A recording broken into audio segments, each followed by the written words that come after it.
YSR Congress party senior నేత, మాజీ మంత్రి పెద్దిరెడ్డి రామచంద్రారెడ్డి బొగ్గుమఠం భూముల వ్యవహారంలో సుప్రీంకోర్టులో చుక్కెదురైంది. ఆంధ్రప్రదేశ్ హైకోర్టు సింగిల్ బెంచ్ ఇచ్చిన ఉత్తర్వులపై స్టే ఇవ్వాలన్న పెద్దిరెడ్డి అభ్యంతరాలను అత్యున్నత న్యాయస్థానం తిరస్కరించింది. Justice KV Viswanathan, justice N Koteswararao సింగ్ల ధర్మాసనం ఈ అంశంపైన నేడు విచారణ జరిపి తీర్పు వెల్లడించింది. కాగా పెద్దిరెడ్డి తరపున సీనియర్ న్యాయవాది మణిధరన్ సింగ్ వాదనలు వినిపించారు.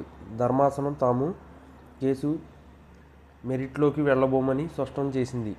ఈ అంశం ఇప్పటికీ ఆంధ్రప్రదేశ్ హైకోర్టులో పెండింగ్లో ఉంది, అందువల్ల అక్కడే తేల్చుకోవాలి అంటూ సుప్రీంకోర్టు సూచించింది. ఈ సందర్భంగా సుప్రీం ధర్మాసనం 2 వారాల పాటు యథాతథ స్థితి కొనసాగించాలని ఆదేశించింది. అనంతరం హైకోర్టు ఆదేశాల తర్వాత కేసు మెరిట్స్ను పరిగణలోకి తీసుకుని తుది తీర్పు ఇవ్వవచ్చని తెలిపింది.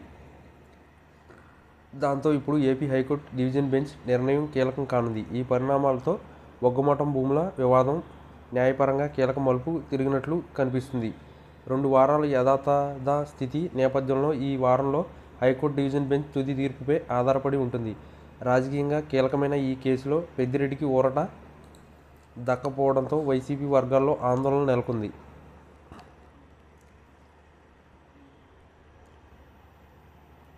తిరుపతిలో బొగ్గుమఠం భూముల విషయమే హైకోర్టు ధర్మాసనం తేల్చుతుందని తాజాగా సర్వోన్నత న్యాయస్థానం స్పష్టం చేసింది. బొగ్గుమఠానికి చెందిన 3.88 ఎకరాల భూమిని మాజీ మంత్రి పెద్దిరెడ్డి రామచంద్రారెడ్డి, ఆయన కుటుంబ సభ్యులు ఆక్రమించారని దేవాదాయ శాఖ నిర్ధారించింది. అయితే పెద్దిరెడ్డి కుటుంబం దేవాదాయ శాఖ కక్షపూరితంగా వ్యవహరిస్తుందని ఏపీ హైకోర్టును ఆశ్రయించగా తగిన సానుకూలత రాలేదు.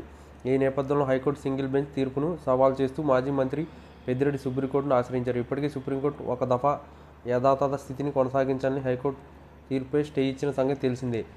ఇవాళ మరోసారి పెద్దిరెడ్డి పిటిషన్ సుప్రీంకోర్టులో విచారణకు వచ్చింది. మరో 2 వారాల పాటు యథాతథ స్థితి కొనసాగేలా సుప్రీంకోర్టు న్యాయమూర్తులు justice KV Viswanathan, justice NK Singh ధర్మాసనం ఆదేశాలు ఇచ్చింది.